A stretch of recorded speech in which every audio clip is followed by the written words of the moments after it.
pessoal entrar. Sim. Eu agradeço de novo, né, em nome do CEP, por você estar aqui com a gente. A todo mundo que está aqui também, firme e forte, acompanhando as aulas. A gente sempre tem pessoas que estão sempre junto aqui. Então, obrigada mesmo. Beleza. O senhor quer tentar compartilhar a tela para ver se dá tudo certinho? Vamos lá. Vamos. Ok. Foi. Só está aparecendo aquele quadradinho. Sim. Isso, Acho que agora.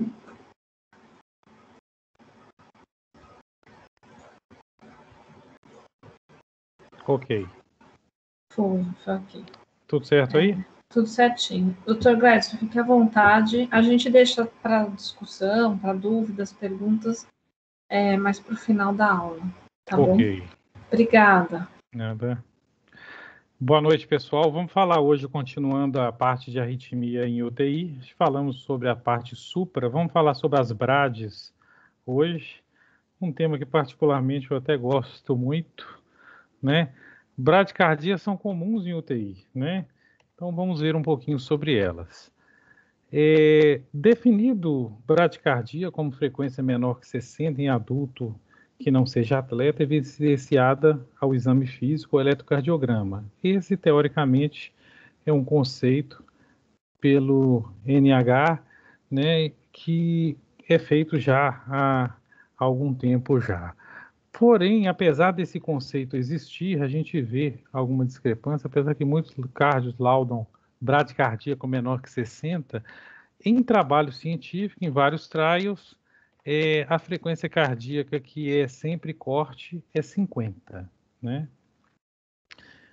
Abaixo de 60 consideramos, né? Abaixo de 50 a maioria dos trials coloca como bradicardia menor que 50. Bradicardia em si, ela muda também com a idade. Nós estamos falando de adulto, né? Quando a gente fala em idade, nós temos cada faixa escolar, neonato, com suas faixas de frequência específicas. Abaixo sendo brad, normocárdico e taquicárdico, né? É interessante aqui em termos de doença, adaptação, expectativa de vida, enquanto a gente fala de bradicardia, né?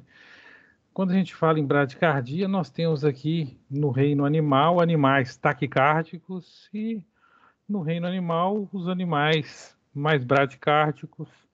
O homem estaria aqui na sua expectativa de vida entre 60 e 80 anos, enquanto a gente tem um rato, uns hamster, animais de pequeno porte, são extremamente taquicárdicos, com baixíssima expectativa de vida, né? Uma hipótese aqui em relação à taquicardia está relacionado com mortalidade, né? Uma possibilidade, né? Uma tartaruga está do nosso lado aqui, batimento lento, vive muito mais. Estudos também, Framingham talvez é o que mais tem postulados em termos de quantidade de pessoa e catalogado vários indicadores, entre eles frequência cardíaca. E frequência cardíaca aumentada está relacionado à mortalidade, né? Em ordem crescente. Tá aqui, no caso, associação com doença cardiovascular. Um estudo aqui holandês também, um trial, mostrando aqui a relação da frequência cardíaca e mortalidade, não só cardíaca, mas por outras causas, inclusive câncer, mostrando linearidade. Taquicardia não é bom, né? Talvez. Dr. Luiz Antônio, arquivos brasileiros fez uma revisão aqui nos arquivos brasileiros da SBC, parece uma evidente associação de mortalidade com frequência cardíaca alta aqui, né?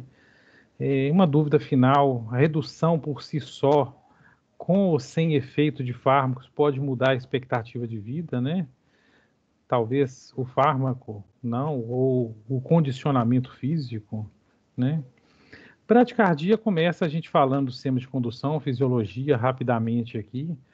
O sistema de condução conduz o estímulo elétrico, propaga pelo coração, e esse estímulo elétrico é visto através do coração. Aqui a malha neural cardíaca E cada componente neural faz, nesse gráfico lateral, o potencial de ação. O filtro de todos eles é o eletrocardiograma, né? Cada um faz o seu eletrograma e, no final, o eletrograma é retirado de toda essa parte neural. O nó sinusal é o marca-passo do coração. Ele funciona e tem, vamos dizer, a sua engenharia, indústria própria de formação do pulso cardíaco. Não precisamos do cérebro para comandar o coração, mesmo porque o coração surgiu muito antes do cérebro. Então, temos nossa própria rede neural e é por lá que o sistema despolariza as células e, através dele, que tem a despolarização. A despolarização vai até o nó AV, despolariza todos os átrios, né? Resultando nessa contração atrial. Lembrando que a contração atrial e a onda P que a gente vê é uma mistura do átrio direito com o esquerdo, né?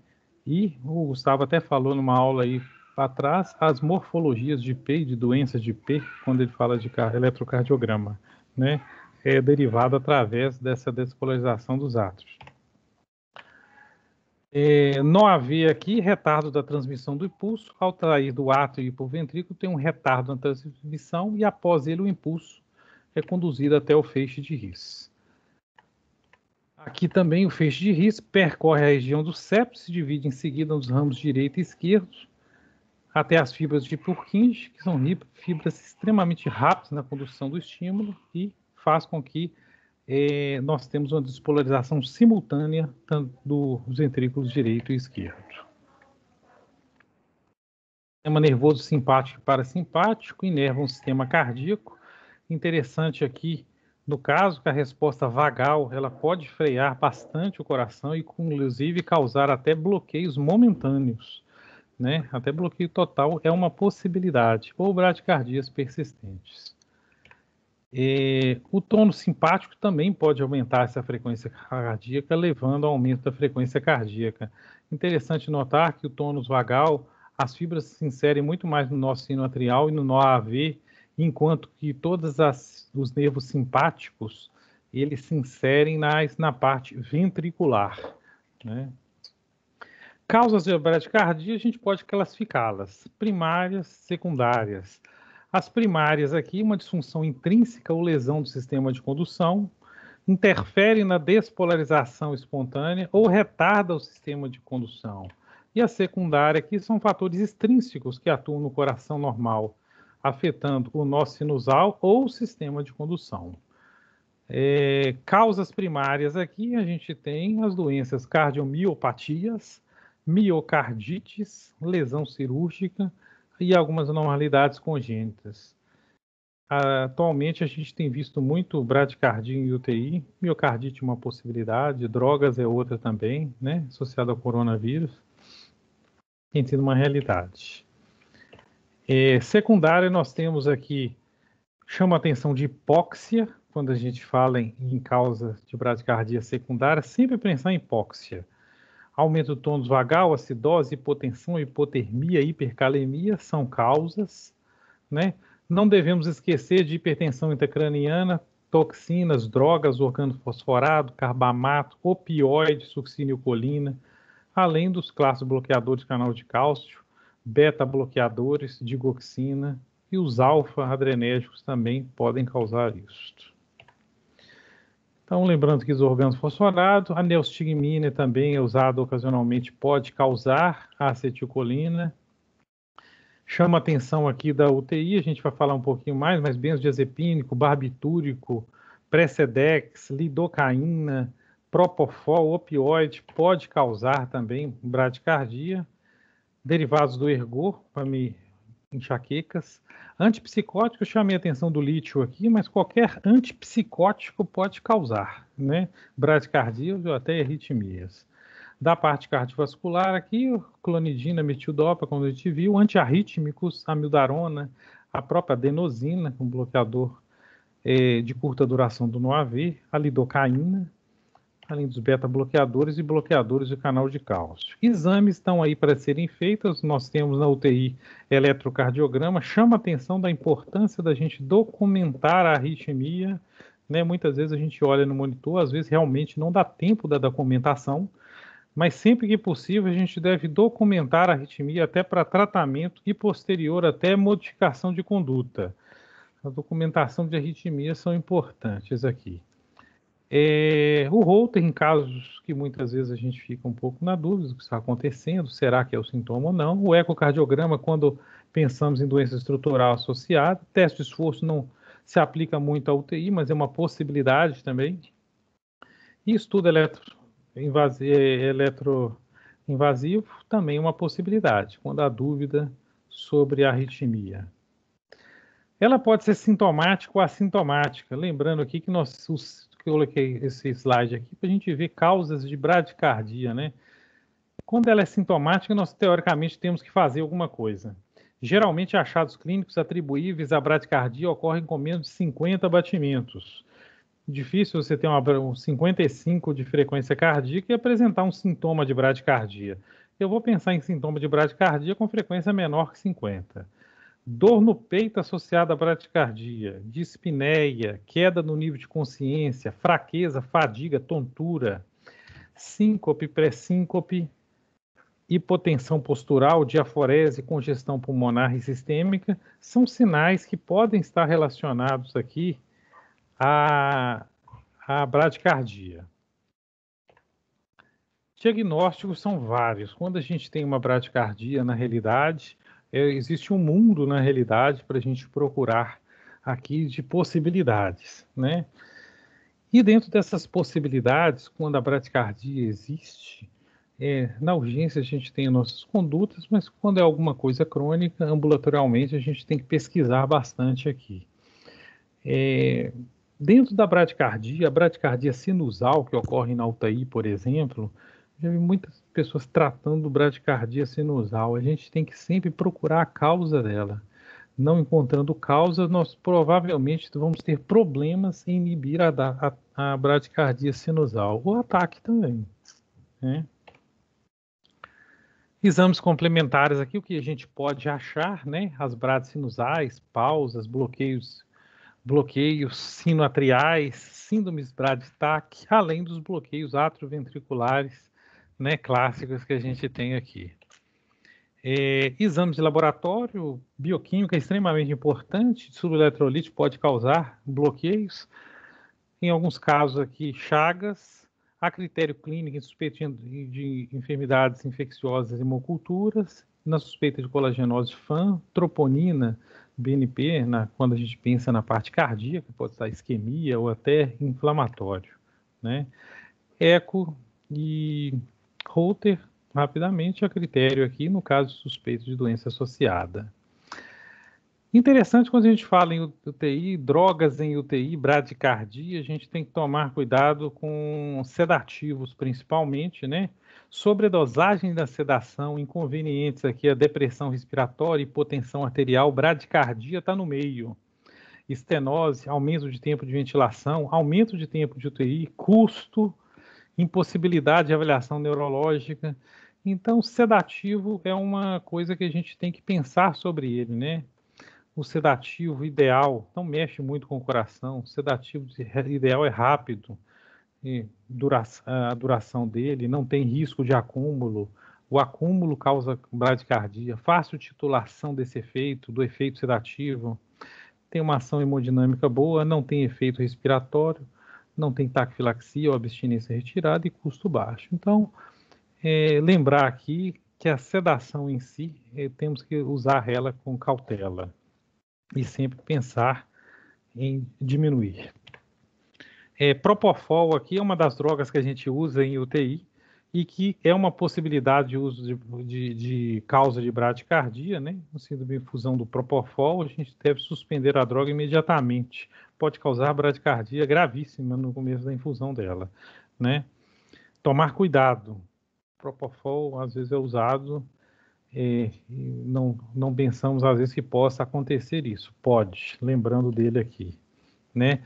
O Precedex também é uma droga boa, tem as suas indicações e o seu tipo de paciente para ser usado.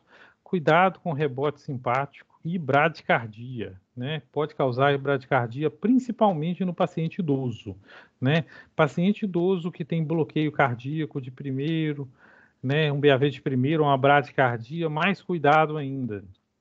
Precedex pode precipitar uma bradicardia maior, né? Sempre identificar as ondas PES aqui, né? Precedendo QRS, a sinusal. Começamos pelo eletro mesmo, simples aqui, né? Tem uma P, um QRS precedendo aqui, cada QRS uma P, uma brad sinusal. Rapidamente falando dos bloqueios aqui, bloqueio de primeiro grau, né? BAV de primeiro grau. Nesse bloqueio BAV de primeiro grau, nós temos aumento do intervalo PR. Esse é um eletro normal, tá? E este aqui agora é um PR aumentado, BAV de primeiro grau. O BAV de segundo grau, nós temos o bloqueio tipo MOBS tipo 1 e o MOBS tipo 2. O MOBS tipo 1 a gente tem uma onda P para cada QRS, sendo que as ondas P vão aumentando a sua distância até o QRS, até que haja um bloqueio, né? O segundo grau, MOBS tipo 2, a gente não tem esse aviso ou aumento progressivo de onda P. Simplesmente, nós temos uma P e um QRS e, inesperadamente, tem uma P completamente bloqueada. Temos o bloqueio tipo 2 para 1, né? Tem uma onda P que propaga o estímulo e a outra não pelo QRS. O BAV avançado, que nós temos várias P's que não propagam, mas algumas propagam. E nós temos o bloqueio AV total, né? Terceiro grau ou total, ou BAVT, que na realidade tem uma dissincronia entre o ato e o ventrículo. O nó AV está completamente bloqueado. Não é o objetivo da aula, mas quanto mais inferior na tela, maior a indicação de marca-passo definitivo, né? Nós temos aqui o bloqueio AV de primeiro grau, que em si não se indica, a não ser que tenha sintomas muito relacionados, né? Igual o MOBS tipo 1, mas geralmente o MOBS tipo 2 e os outros posteriores são os que realmente têm indicação de estimulação definitiva. Interessante aqui, né, que Wenckebach, em 1899, ele descreveu aqui o fenômeno que deu origem a ele. Esse aqui é um manuscrito dele. Wenckebach descreveu esse bloqueio, que depois ficou chamando de bloqueio de Wenckebach, né? Veja que só em 1895, depois, quando Beethoven estava querendo já fazer a máquina de eletrocardiograma, que vejam a máquina em um armário, que você tem que colocar um pé numa bacia de água com salina. E aí assim foi inventado o eletro, né?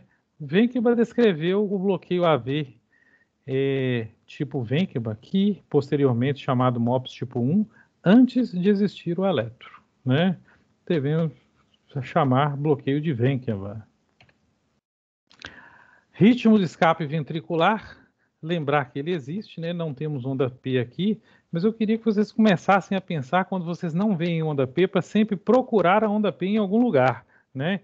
A onda P está sendo despolarizada de maneira retrógrada, né? Ela está deformando o ST, né? Sempre procure ela quando você não acha no início do QRS, posterior ao QRS, pode ser encontrada. Estável e instável, né? Sinais de instabilidade, desconforto torácico, dispneia, hipotensão, choque, alteração de consciência, é um sinal de instabilidade, né? Se eu tenho uma bradicardia com paciente estável, eu tenho tranquilidade de observar, ver, né, e tomar condutas com calma. Eu tenho uma bradicardia com paciente instável, eu devo tomar condutas imediatas. Disfunção do nó sinusal, talvez dentro da UTI, é no contexto uma das coisas que mais a gente vai ver, e todas as suas variações e arritmias associadas à disfunção do nó sinusal, né? Quando eu falo bradicardias sinusais principalmente, relaciona muitas vezes a degeneração, né? Dependente de idade do tecido, do coração, né? Do miocárdio circulante, né? Isso pode resultar em anormalia de formação, propagação do impulso, relacionado a várias bradicardias e até pausas cardíacas. A fibrose também é responsável pelo desenvolvimento de arritmias atriais, né, ataque atrial, né, brades atriais, brades juncionais, síndromes brad-TAC, a própria doença do nó sinusal. Mais comum na faixa etária de idosos, 70, 80 anos, parece espelhar um pouco as pacientes que têm doença também do nó AV, ambos estão dentro da idade associada também, né? Processo fisiopatológico múltiplos, a isquemia, o infarto também pode causar doenças infiltrativas, colágeno, trauma cirúrgico, endócrino, autonômico, neuromuscular também estão associadas, né? Fala-se muito como eu faço o diagnóstico disso, né? A princípio eu tenho que ter uma BRAD, né? Eu tenho uma pausa de 3 segundos. 3 segundos foi, na realidade, inventaram em termos de número, quanto que uma pausa é importante. A gente entende que 3 segundos é um limite, um marco importante em pausa, né? No entanto, a presença de BRAD ou pausa não faz o diagnóstico. A gente sempre tem que levar em consideração fatores individuais do paciente e, principalmente, sintoma. Bem, American Heart, American College fizeram um guideline a respeito de avaliação e manejo de pacientes com bradicardias, né? Eles dão aqui a classe de evidência e nível de evidência, né? O nível de evidência relacionado a trabalhos científicos de mais meta-análise, mais randomizado possível. A gente tem um azul mais escuro. E quanto mais opinião do especialista, é o nível C, que é menos evidente, né?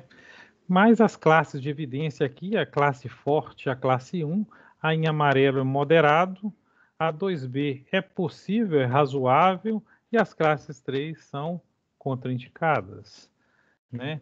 Na avaliação aqui, veja que dentro do guideline a gente mostra aqui que começa falando que história e exame físico continuam sendo a base do tratamento de qualquer tipo de arritmia, né? Nas diretrizes aqui. Exame físico, extremamente importante. Vejam, recomendação história e exame físico de pacientes com bradicardia documentada. Classe 1 de recomendação, dando uma importância muito grande a isto, né? Aqui lembrando, né, história familiar, viagem, como aconteceu, como foi a síncope, é um papo que tem que bater aí para saber o mecanismo que está acontecendo, porque visto que numa bradicardia com sintoma, vai desde algo benigno com algo extremamente maligno, né? Medicamentos e uso também pode nos nortear por que essa bradicardia está acontecendo, né? Adenosina, mildarona, droneradona, flecainamida, procainamida não temos no Brasil, quinidina, pouco usado, até para deixaram de fabricar, mas temos as novas aqui, a iobradina, as digoxina que sempre se usa também, né? Relaxantes musculares. Temos que saber a história desse paciente. Condições associadas à bradicardia, a gente já falou lá um pouco, né? Múltiplas condições associadas aqui, né? Método diagnóstico, eletro. Eletro tem recomendação número classe 1 para ser feito. Então, lembrando que eu falei no começo, sempre vamos tentar documentar a arritmia. Ela é importante. Métodos de imagem aqui, lembrando que não tem restrição, o ecocardiograma talvez é o que é mais falado a respeito no guideline. Sempre que existe suspeita de doença cardíaca, deve ser realizado, né?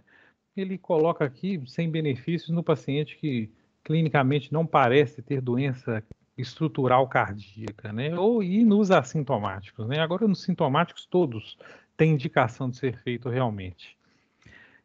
A apneia do sono, tratamento, recomendações, né, no tratamento e também no diagnóstico aqui, né?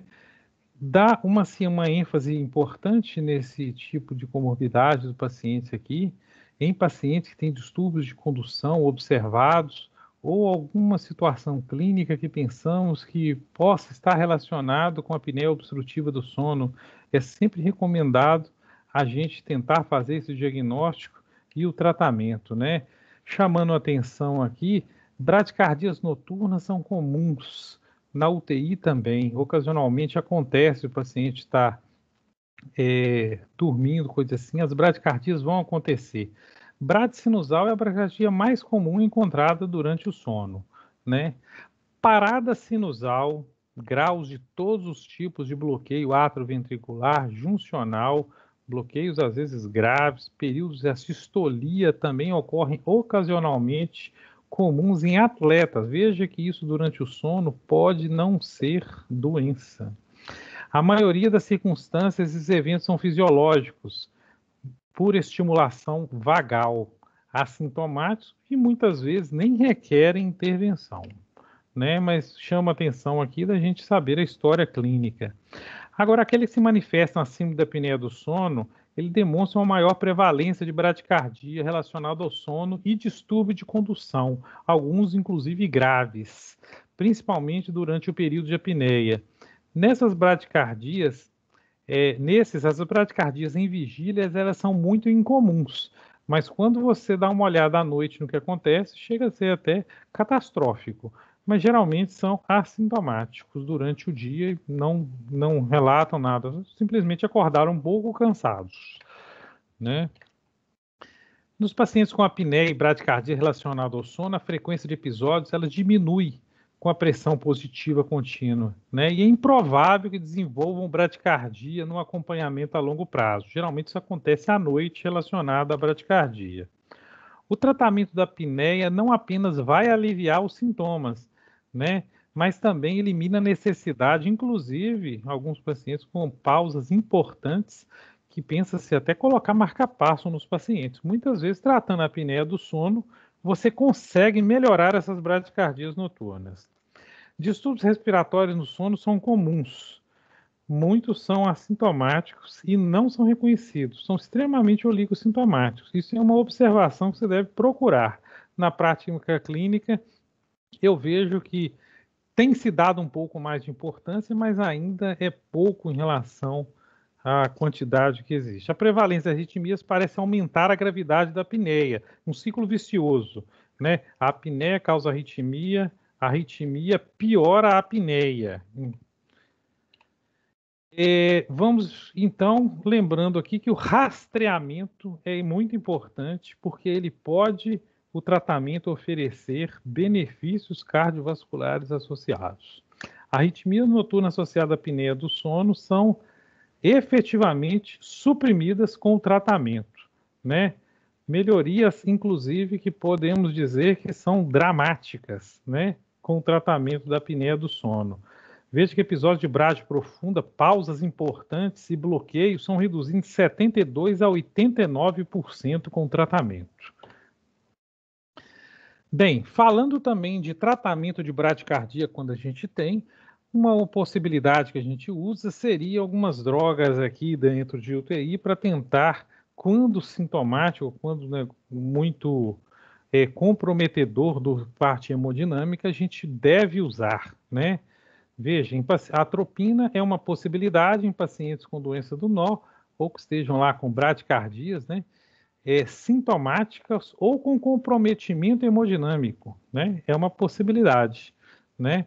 Comprometimento hemodinâmico também, com baixa probabilidade da isquemia associada, coisa assim, eu poderia usar também outras drogas, dopamina, dobutamina, epinefrina, né? Podem ser consideradas. Ele dá a única contraindicação da atropina aqui, que na realidade não é deletéria, porém sem efeito, ou pode ter nenhum efeito em pacientes transplantados.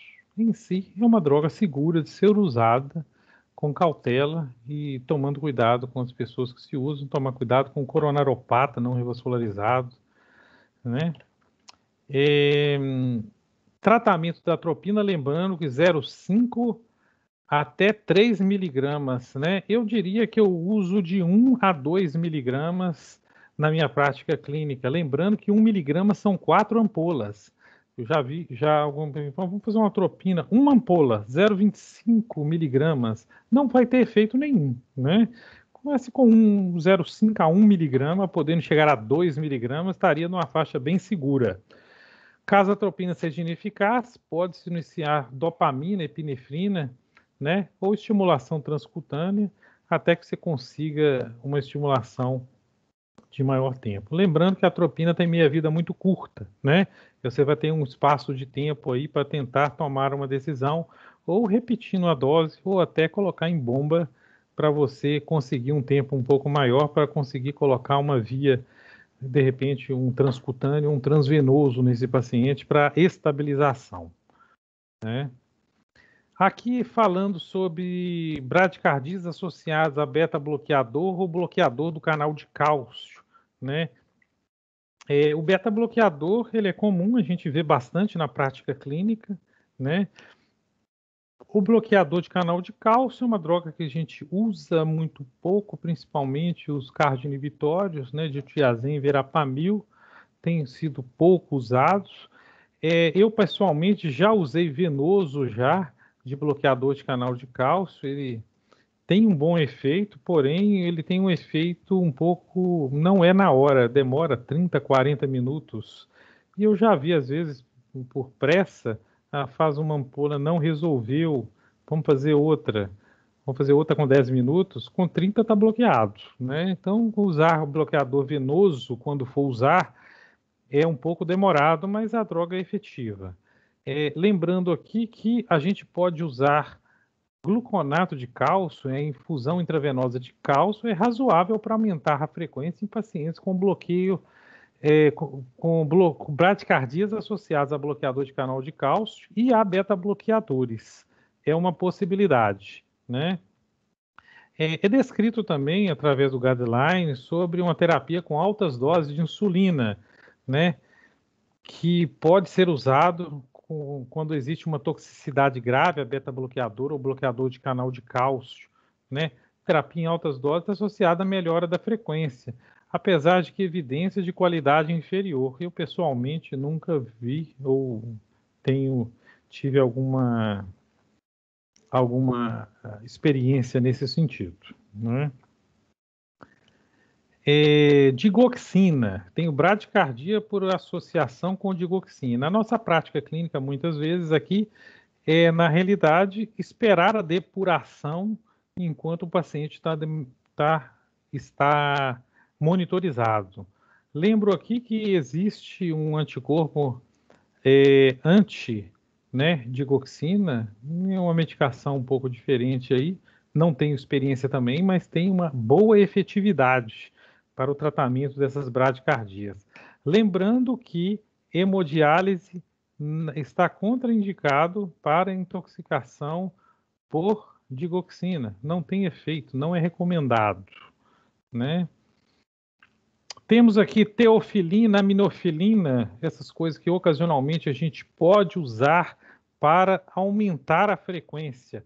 Veja que em pacientes de transplantes, coisas assim, aminofilina, teofilina é uma possibilidade. Eu não posso usar, por exemplo, a atropina, mas a aminofilina, teofilina, nível de evidência 2A nesses pacientes pós-transplante cardíaco é uma possibilidade. Pacientes também com bradicárdia associado com sintomas, com comprometimento hemodinâmico, relacionado à doença injúria espinhal, aminofilina e teofilina é razoável, podemos usar também, né, para tratar a bradicardia desses pacientes em UTI. Manejo de pacientes de bradicardia no contexto de infarto. Chamo a atenção aqui que a maioria de implantes de tratamento de bradicardia no infarto, a gente só vai tratá-las se realmente sintomáticos ou com comprometimento hemodinâmico, e vamos dizer que esse tratamento aqui, ele deve ser feito na sua maior gravidade com marcapasso transvenoso, e a indicação do marcapasso definitivo só deve ocorrer depois de pelo menos uma semana, né? A isquemia pode, na realidade, causar uma injúria no AV, e isso há possibilidade de recuperação com até 7 dias, né? Temporário na bradicardia associado, marca-passo temporário, né? A gente vai usar ele sempre quando o quê? Eu tenho bradicardia sintomática e principalmente comprometimento hemodinâmico, né?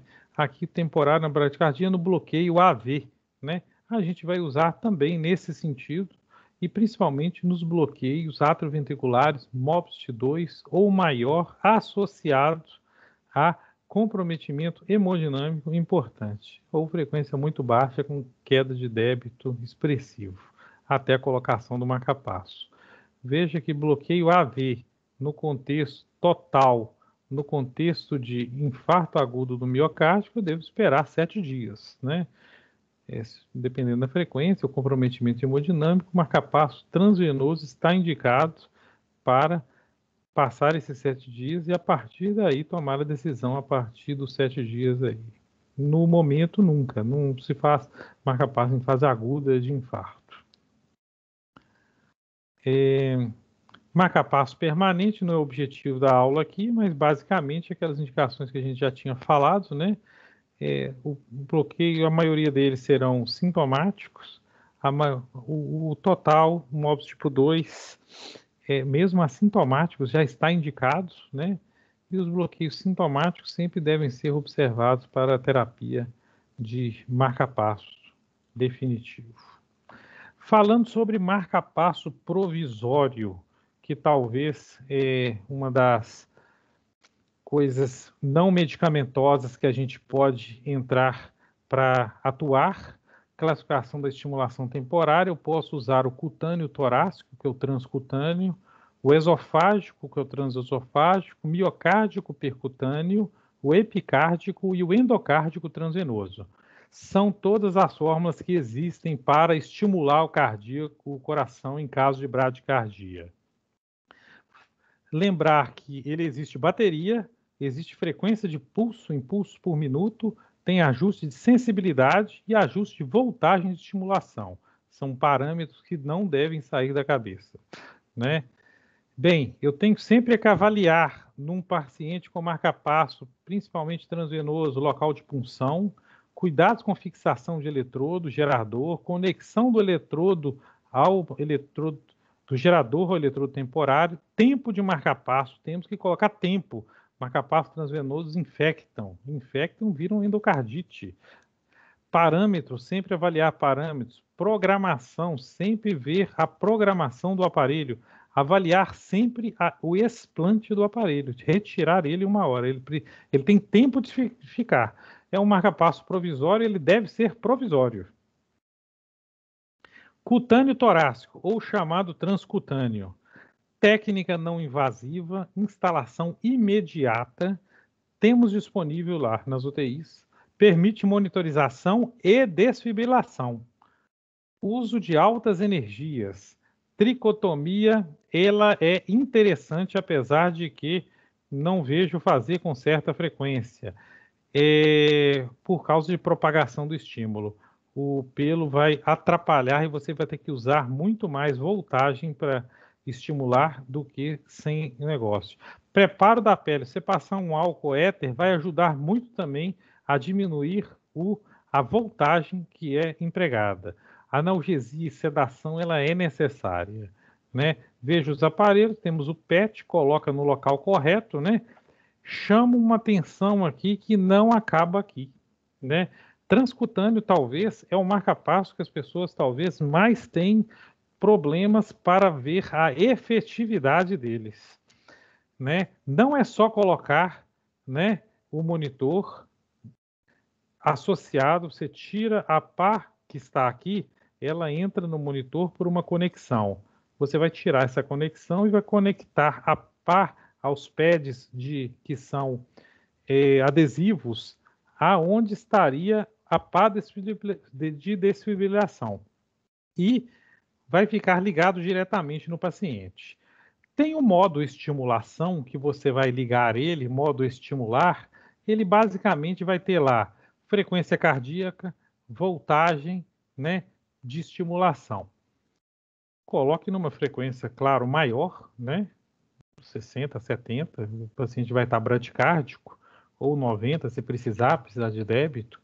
Agora, chamam a atenção, não é só ligar o aparelho. Qual voltagem que eu coloco, né? Comece na menor, né? Comece na menor e vamos aumentar, dá para aumentar rápido. Agora, um detalhe que é muito pouco falado e que eu já vi muita coisa errada. Quando o aparelho de estimulação transcutânea é ligado, uma corrente elétrica de alta voltagem é jogada sobre o paciente, por isso que precisa de sedação.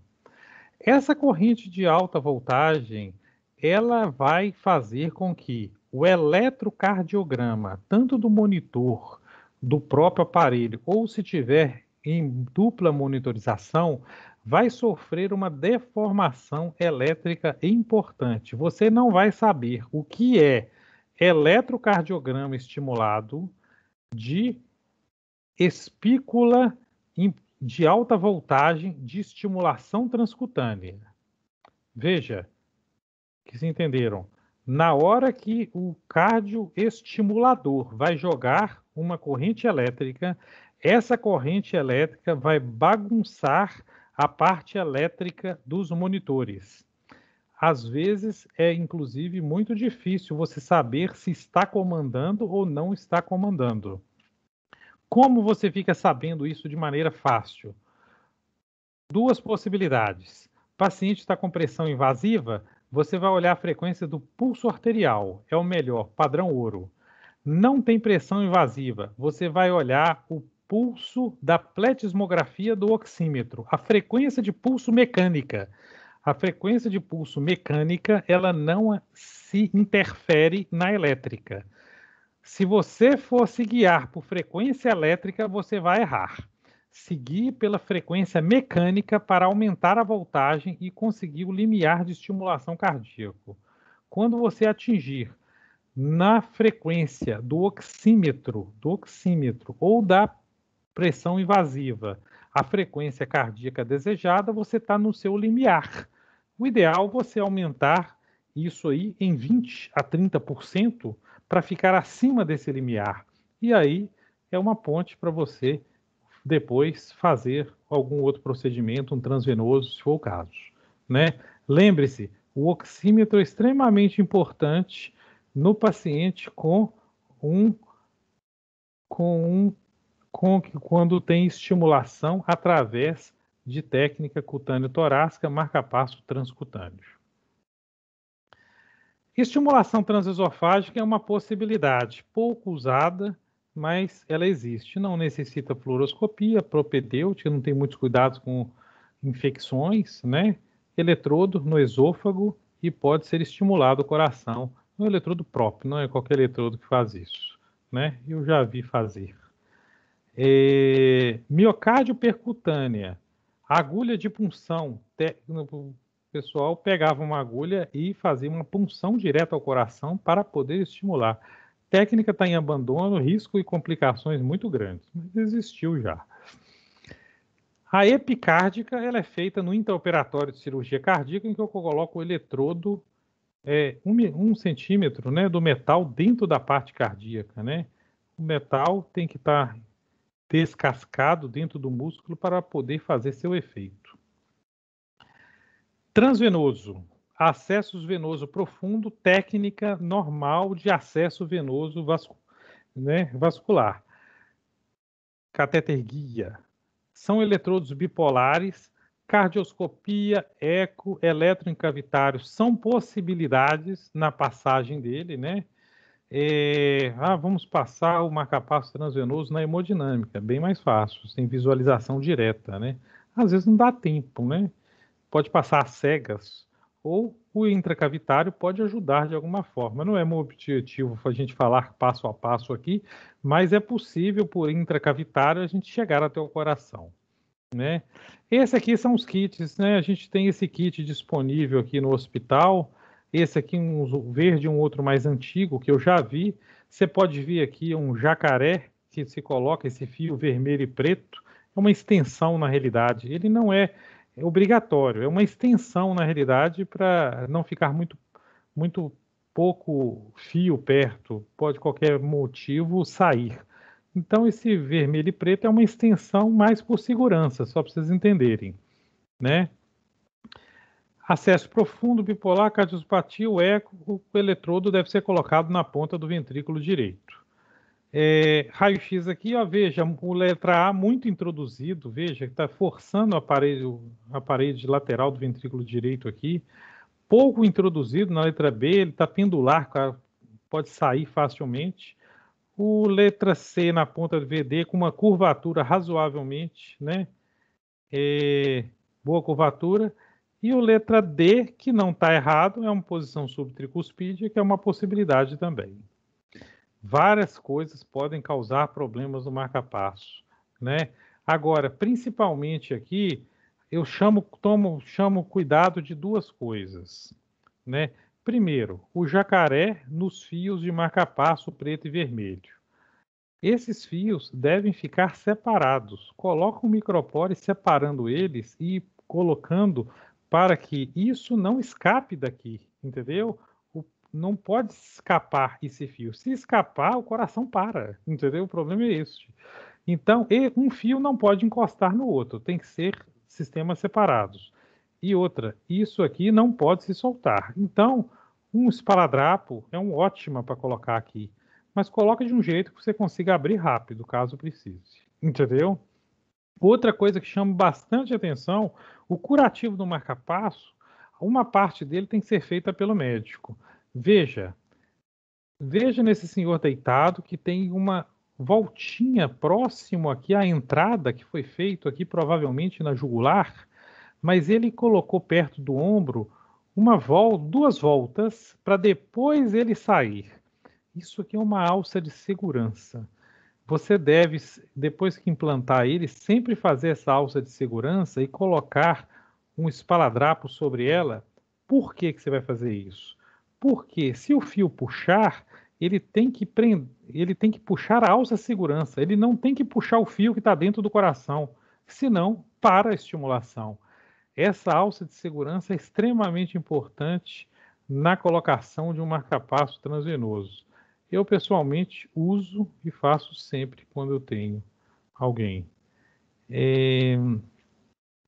Veja que no eletrointracavitário você tem até padrões de impactação. Você vê um supra de ECT no eletroendocavitário na hora que se coloca o marca-passo.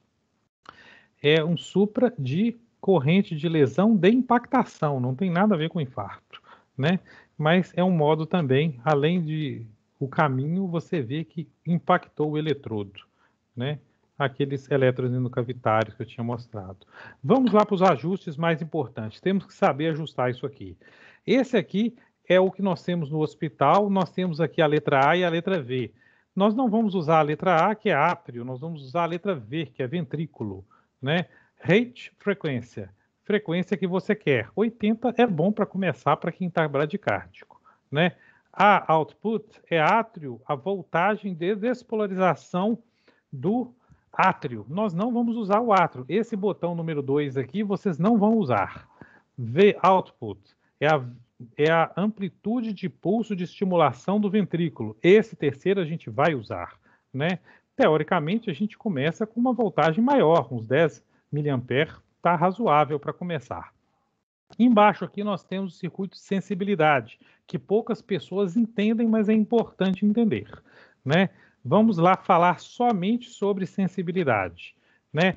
Isso aqui é um marca-passo que não está funcionando, né? Eu estou colocando ele aqui, veja, tem uma espícula que não está fazendo QRS. O paciente continua bradicárdio com espículas soltas, né? Aí eu coloco ele lá, tal, vamos ver, e coloquei. E está funcionando. Tá funcionando. Então vamos falar da amplitude, vamos falar da sensibilidade, né? Entenda a sensibilidade como um QRS e que a base do QRS até o ápice do QRS, a gente vai colocar isso em milivolts. Quanto mais alto, mais milivolts, entendeu? Então, lá em cima eu tenho, por exemplo, 20 milivolts, né? acima do QRS. Embaixo, aqui, vamos supor que eu tenho 2 milivolts. Veja que isso é ajustado na sensibilidade, 2 a 20. Tem de 1 a 20, ou 0,5 a 20.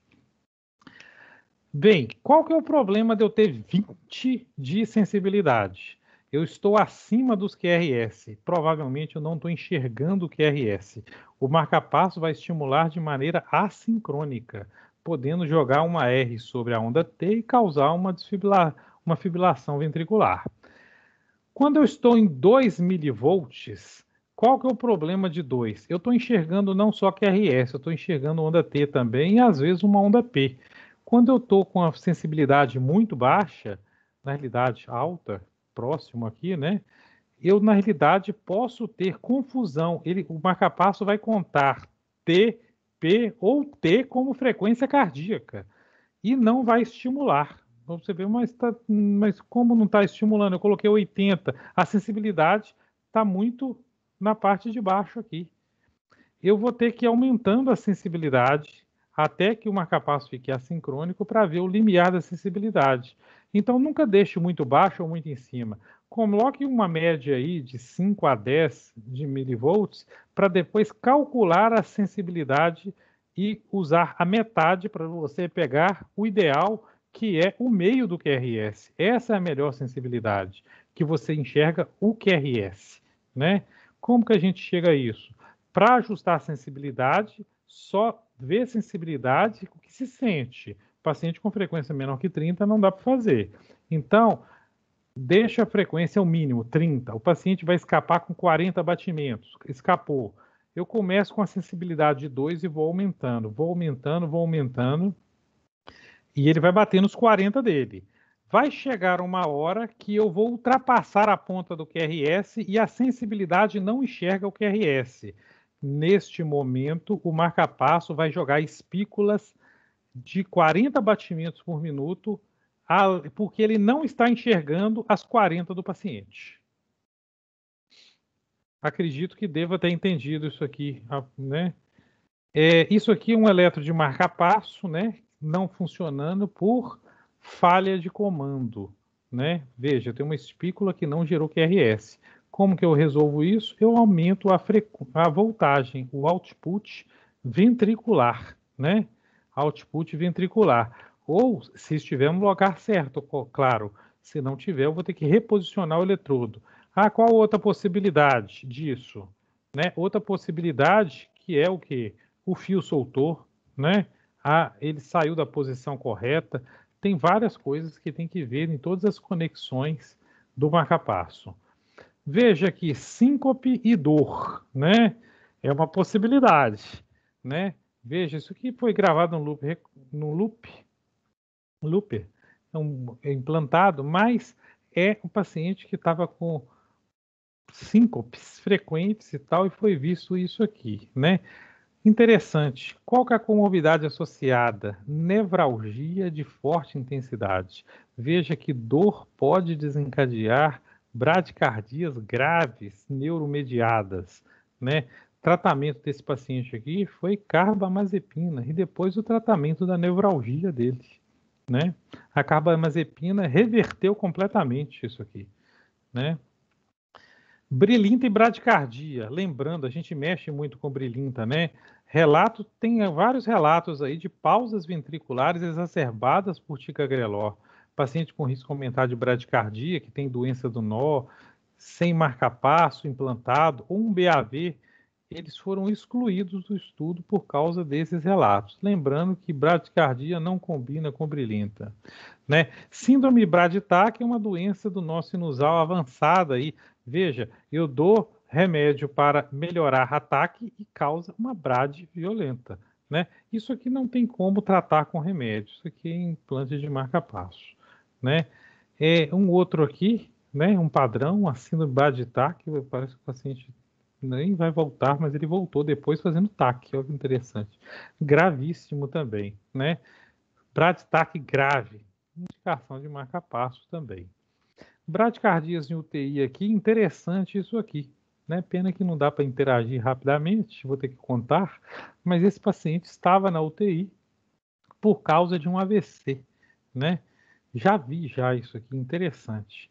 Frequência cardíaca bem baixa, uns 35, 40, né? Chama a atenção da bradicardia, essa pequena onda aqui, né? Que depois que a gente tratou o paciente, ela melhorou, né? Ficou com frequência melhor, aquela onda sumiu, né? Isso aqui, para vocês entenderem, é um causado por hipotermia, chama ondas de Osborne, né? Comum no paciente idoso que faz AVC, inclusive, né? Hipotermia, né? Ondas de Osborne. Chama atenção, bradicardia em UTI, eu tenho um monitor cardíaco com 64 de frequência, né?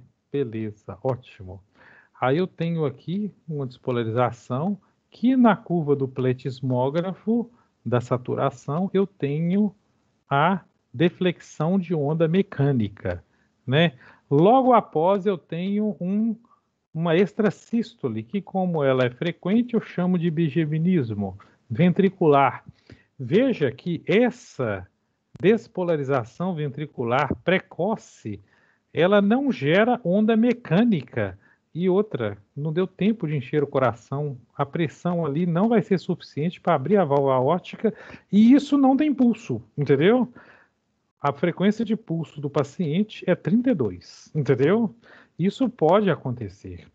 E isso é bradicardia. Claro, vai tomar condutas aqui, dependendo da gravidade, né?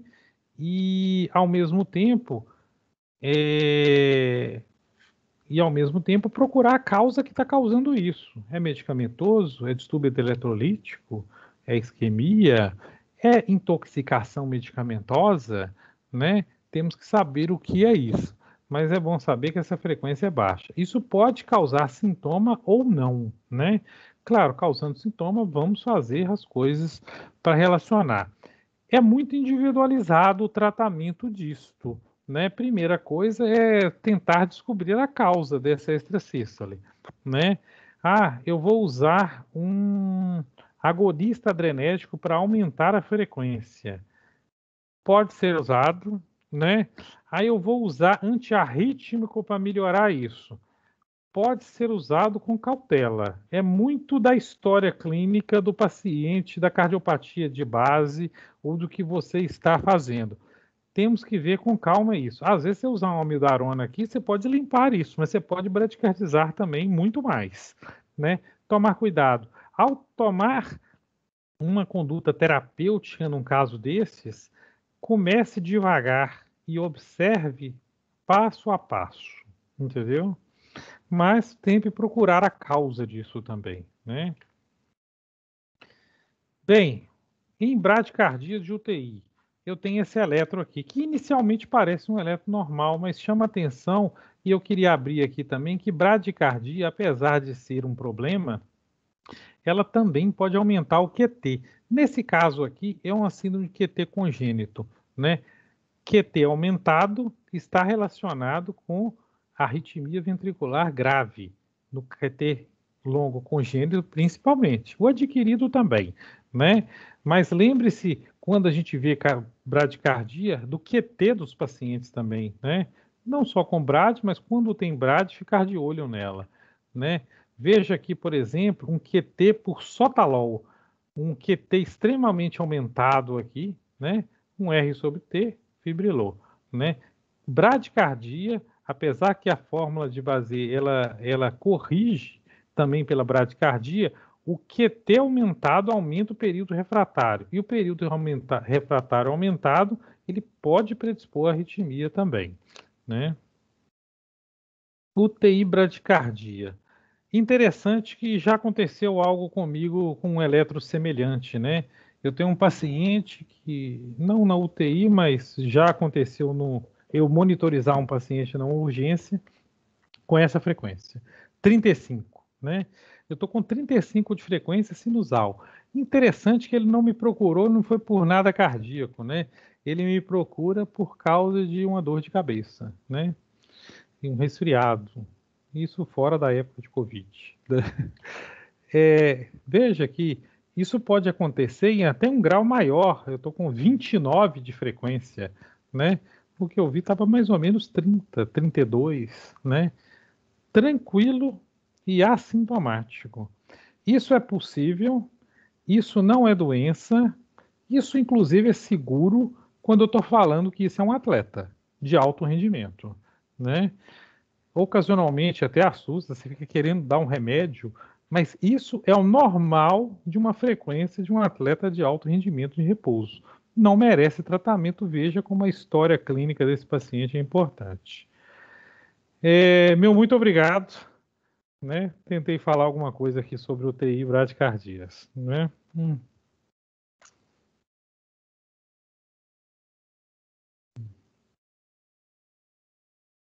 Oi, doutor Gladson. Oi. Boa noite. Boa noite. Obrigada pela sua aula, é bem completa. Me assustei ver 29 de frequência cardíaca, concordo, mas pensando no atleta, realmente isso pode ser possível, né? Eu acho que agora a gente abre para perguntas, para dúvidas. A gente chegou a ter 20 pessoas na sala, então não sei se alguém quiser se colocar, abrir o microfone. Eu não sei se as pessoas conseguem, né? Até por conta dos estar de plantão, tudo, se não pode pôr no chat, fique à vontade. Opa, boa noite.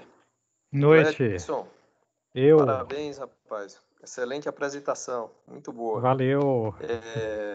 Eu queria chamar a atenção aqui para duas situações em relação a bradicardias. São duas situações em que a primeira você deixa de indicar um marca-passo para um paciente que precisa, e a segunda em que você indica um marca-passo para um paciente que não teria indicação. Essa primeira eu vou ilustrar com um caso que nós tivemos aí no Primavera, eu acho que foi o ano passado. Foi uma bradicardia associada a beta-bloqueador.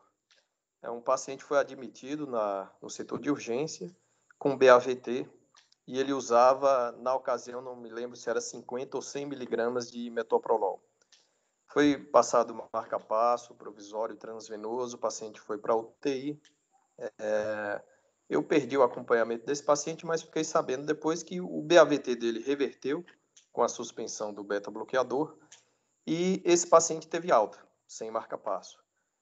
Daí eu fiquei sabendo por um colega que um mês depois ele admitiu esse mesmo paciente na urgência do Primavera, novamente em BAVT, e dessa vez sem usar nenhuma droga com efeito cronotrópico negativo. E aí sim, dessa vez o paciente ganhou um marca-passo definitivo e teve alta com o marca-passo. Então, esse caso ilustra bem a situação de uma bradicardia que provavelmente foi exacerbada pelo beta-bloqueador, mas num paciente que já tinha doença do sistema de condução. Né? É muito comum a gente observar bradicardias, às vezes até BAV avançado, com associação de drogas com efeito cronotrópico negativo, mas é muito difícil que um paciente chegue a fazer um BAVT apenas com beta-bloqueador, né? Concorda, Gladson? Não sei se da sua experiência você já viu algum caso aí que reverteu, que depois ficou bem, mas beta-bloqueador, no máximo, ele vai fazer uma bradicardia sinusal, vai fazer um BAV de primeiro, até chegando a fazer um Ventba. Mais do que isso, fez mais do que isso, esse paciente provavelmente ele tem uma doença importante do sistema de condução, mesmo que com a suspensão do beta-bloqueador ele volte a conduzir 1:1 com a frequência boa. Então, é uma situação em que o estudo eletrofisiológico pode ajudar a definir se você vai liberar mesmo esse paciente sem um marca-passo ou não. Então, essa seria a primeira situação. A segunda situação, que também o estudo eletrofisiológico pode ajudar a definir a indicação do marca-passo, é num paciente que apresenta um traçado com BAV 2:1. Um traçado eletrocardiográfico com BAV 2:1, normalmente a indicação formal de um implante de marca-passo definitivo. Entretanto, eu já vi alguns casos, até mesmo na residência, que o paciente tinha um marca-passo já há 2, 3 anos de implante e tinha 0% de estimulação ventricular. 0%. Então, o que ocorreu? Fez um BAV transitório, reverteu e tal, e quando se foi fazer uma análise, né, retrospectiva de cada caso desse, pelo menos foi o que eu vi na residência, esses pacientes, eles tinham Ventba importante. Isso, eles tinham BAV de segundo grau, tipo 1, né? MOPTIS 1, Vænckba, e no meio do Vænckba, em alguns momentos, ele fazia uma relação de condução de 2:1, mas isso num contexto de Vænckba. Então, o bloqueio dele era suprarriciano, não era infrarriciano. Então, eram pacientes, na maioria das vezes, assintomáticos, do ponto de vista da bradicardia. Então, esses pacientes tinham marca-passo e o marca-passo não estimulava, 0% de estimulação ventricular. Então, essa situação também é uma situação que, na ocasião, lembro que os preceptores orientavam esse tipo de traçado, você não laudar como BAV 2:1, porque muitas vezes o clínico vai pegar aquilo ali e de cara já vai indicar só pelo laudo um implante de marca-passo. Então, essa situação, isso mais no Holter, né, em traçados de Holter, porque em eletro é mais difícil você pegar esse contexto do Vænckba, mas em traçados de Holter, paciente que faz uma relação de condução de 2:1, teoricamente, olhando só o traçado, seria um BAV 2:1, mas se isso for no contexto de um Vænckba, de um MOPTIS 1, normalmente isso daí não tem indicação de marca-passo definitivo. Na dúvida, mais uma vez, o estudo eletrofisiológico pode ajudar a definir, né? Então, só chamar a atenção aqui para esses casos duvidosos, porque você pode indicar um marca-passo de forma desnecessária e você pode deixar de indicar um marca-passo que seria necessário, né? E essa dúvida, ela pode ser esclarecida aí com um estudo eletrofisiológico, né? Que é um procedimento de baixíssimo risco, seguro, e que nos ajuda a tomar uma conduta que pode ter uma repercussão mais para frente deletéria para o paciente. Boas considerações, Carlão. Realmente, usando beta-bloqueador puro, chegar em BAVT é algo meio diferente. A não ser que seja situações bem diferentes, eu tomo beta-bloqueador máximo com dose alta de amiodarona, aí uma digoxina normalmente também, é associação, né? Geralmente é associação. A monoterapia, beta sozinho, muito difícil acontecer isso. Pode acontecer, não é o comum, né? Uhum. Não é o comum. Isso mesmo. É isso aí. Mais uma vez, parabéns aí, Gleison. Muito boa a sua apresentação. Valeu.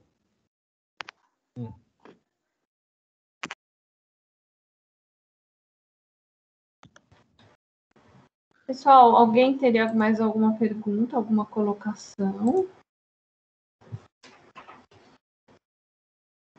Então, acho que a gente pode descansar, né? Podemos encerrar. Vamos. Doutor Gleison, obrigada. Beleza. Eu já queria aproveitar que amanhã a gente tem reunião da cardiologia, né? Sobre miocardite. Então, quem puder participar, já antecipo o convite, mas eu mando os links para todo mundo aí depois. Queria agradecer a presença de todos aí, viu? Valeu. Obrigada, gente. Bom descanso para todo mundo. Tchau, tchau. Tchau, tchau.